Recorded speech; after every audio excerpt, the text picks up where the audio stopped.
Hello, hello, hello. Good morning, good evening, good afternoon, everybody. This is Geoff with Fluent American, and you may also hear my son in the background a little bit. And today we're going to be focusing on three-word groups, so which you can see over here. Now, as I talk, I'm also going to pull up our chat box. So if you have questions as we talk about these things, you can let me know, and I will see any doubts or hesitations you have. Okay, and we're talking about this because these types of three-word groups, these types of patterns are, they're extremely common in English. You're going to hear them, see them all the time. So it's kind of important to make sure you're using the right pitch, the right intonation, and also the right stress when you use these types of patterns. So to give you an example, you can see, so for instance, here our first one here, like old credit card, like an old credit card. Actually, I want to start off with this group here. But that was just a quick example. What are these three-word groups? So your typical patterns are going to be like adjective, adjective, noun, or adverb, adjective, noun. Occasionally you can even get like adjective, noun, noun, things like that. Basically, when you have a group of three words that together kind of make a separate unit. So we're going to be discussing, again, pitch, intonation, stress for all of these. Let's look at our first one. So our first one here, little red house. Little red house. So I'm going to say that again. And I want you to just think, what word or words am I stressing the most? Little red house. Little red house. Well, in this case, there's going to be a slight stress on little and then a heavier stress on house. So again, we have adjective, adjective, noun.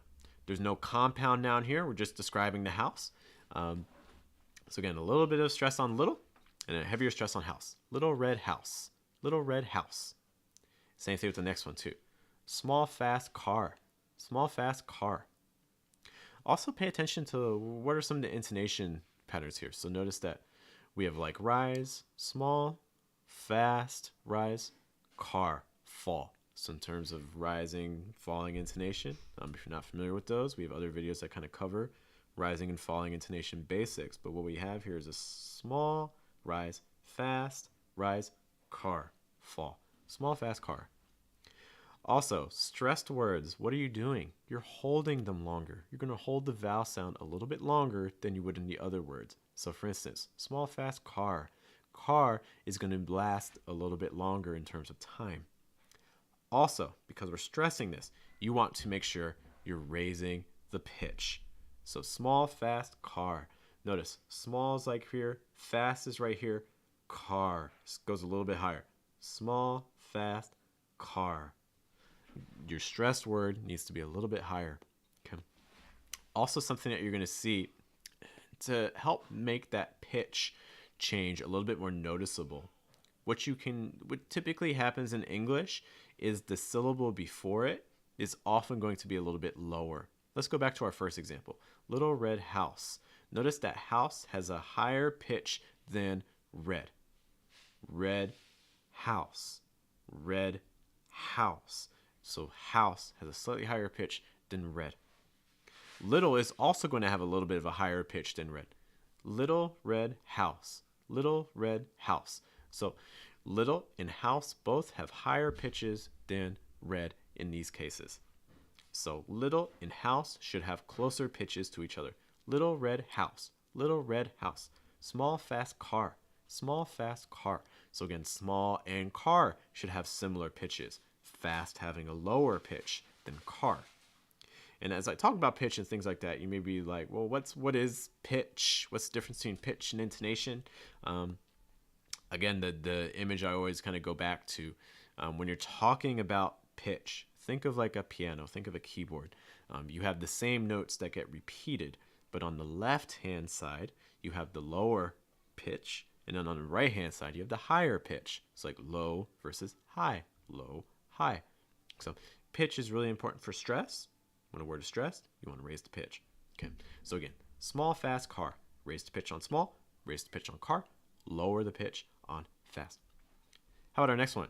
Short old man. Short old man. Short, raise the pitch. Old, lower the pitch. Man, raise the pitch. Intonation. You're going to use a falling intonation on man. man, man. So it's not man, it'd be more man. Short old man. Our next one, tall, skinny boy. Tall, skinny boy. Tall, raise the pitch. Skinny, lower the pitch. Boy, raise the pitch. Tall, skinny boy. Our next one, big, big project. So notice you can also do this with adjectives that get repeated. So if you want to really emphasize that it's a really big project, you could say like it's a big, big project. We have a big, big project coming up. Just add some extra emphasis. So we're going to again stress the first one. Big, reduce the second one a little bit, say it a little faster. Big project. Project gets your heaviest stress. Big, big project. We have a big, big project. And then like we mentioned before, you can also combine this with adverb, adjective, noun. So for instance, a really bad luck.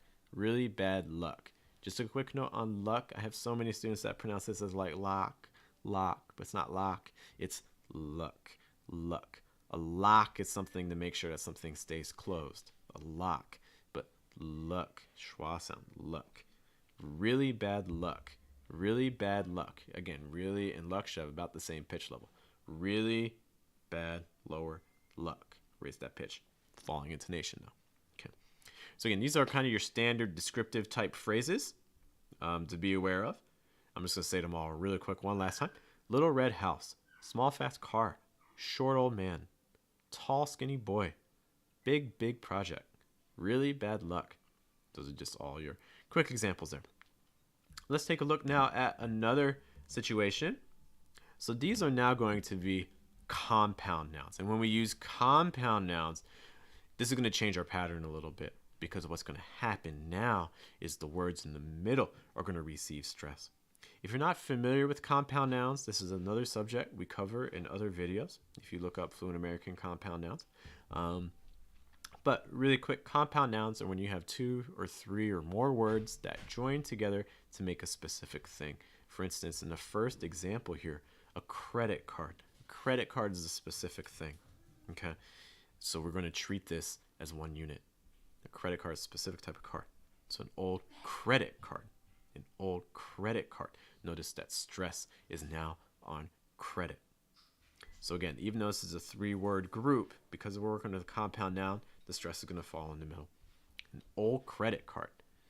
Old credit card. So notice on old, we have like a rising intonation. Old, credit, falling intonation. Credit card, credit card. Old credit card. So credit should have the highest pitch. Card is typically going to have your lowest pitch. Old credit card. Our next one, rusty pickup truck. Rusty pickup truck. Lots of schwa sounds here again, so make sure you're not saying rusty pickup truck. It's more rusty pickup truck. Rusty pickup truck. Pickup truck. In this case, we're going to stress pick, that I in pick. Rusty pickup truck. Our next one, young med student. Med student is a specific type of student. A med student. Young med student. There's a young med student. New library book. Library book. Compound noun. Stressing library. New library book. Closed parking lot. Parking lot. Specific thing. Closed parking lot. And then hot doctor's office. There's a hot doctor's office. Okay. Again, stressing doctors. Okay, so again, just kind of compare these sentences to the ones we saw before. So now we're dealing with compound nouns, whereas before, those other sentences we saw, like little red house, small fast car, these were all dealing with just kind of descriptive phrases. Now we're dealing with compound nouns. And notice how it changes the stress. Okay, before we move on and do some practice sentences and things like that, just a quick reminder that we are now available on Patreon. So if you're interested in things like getting shout outs in our YouTube videos, joining our Telegram group, which basically gives you a chance to get daily pronunciation practice and feedback. I provide some words to try to repeat. You record your audios, and then I give you feedback on how they sound. Okay, and that happens every day. Typically in a pronunciation class, you're spending $20, $10, $15, $20. I've seen some teachers that charge like $45 per lesson for pronunciation. This isn't like that. You pay $5 for a full month, and that gives you access to the group for the full month. So you're getting like a pronunciation class every day instead of just once for like $45, which is crazy. Also, Usually twice a month, we have our native use sessions, which take a look at aspects of pronunciation, intonation, and grammar that native speakers use to help you sound more natural. We have an example native U lesson that you can check out on the YouTube as well. So I definitely say check that out as well. So $10 a month, that gets you access to native U group and also the Telegram group. So that's a pretty good deal. For $10, you're getting daily pronunciation practice and you're getting a workshop that normally costs $5. So it kind of pays for itself.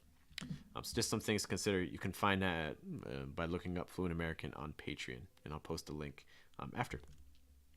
Also, if you're curious about the pronunciation group, we're doing a free trial right now, so you can join us.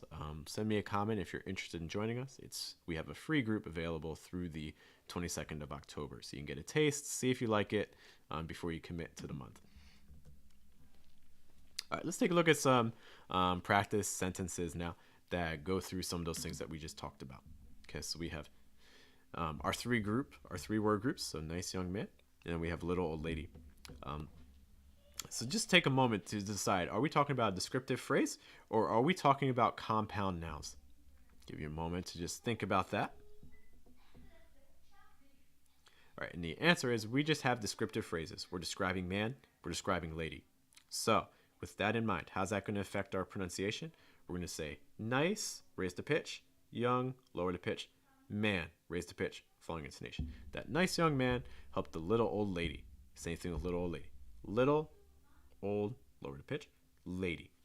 That nice young man helped the little old lady. That nice young man helped the little old lady. How about our next one? My new debit card was with today's junk mail. So take a moment for this. See if are we talking about descriptive phrases or are we talking about compound nouns? Take a moment to decide. So debit card is a compound noun, a specific type of card. Junk mail is a specific type of mail. If you're not sure what junk mail is that mail you get that you don't really like advertisements and things like that. So how is this going to affect our pronunciation? Well, you're going to want to, first of all, you want to stress debit. My new debit card. So again, card has the lowest pitch there. My new debit card was with today's junk mail. Today's junk mail. Today's junk, go higher, mail, lower again. Today's junk mail. My new debit card was with today's junk mail. Take a look here. See if you think that we're working with descriptive phrases or are we working with compound nouns.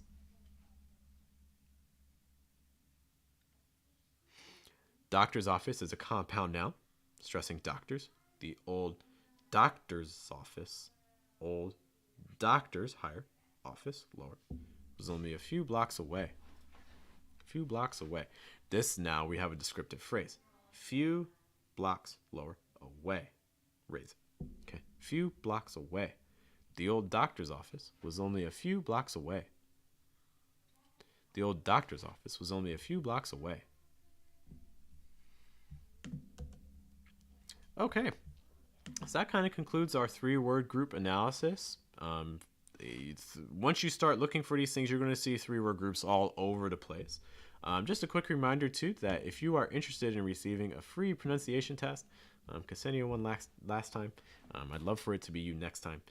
All you need to do is to comment on one of our YouTube videos, and that automatically puts you in the running. So you could potentially win a free pronunciation contest for the week, or you could also win a free IELTS writing correction, whichever you prefer. So if you rather work on writing than on speaking, that's perfectly fine. I'd be happy to help with that as a former examiner. But if you'd rather get a pronunciation test, find out what sounds you need to improve, again, all you need to do, comment on the video, and then you could potentially win for next Wednesday. All right, guys, that concludes all of the things that I had for us for today. As always, if you have questions about this content, other things that you would like to see in future videos, be sure to let me know. Otherwise, I hope you have a good day, have a good night, have a good afternoon, and I will see you later. Thank you so much for your time. Take care.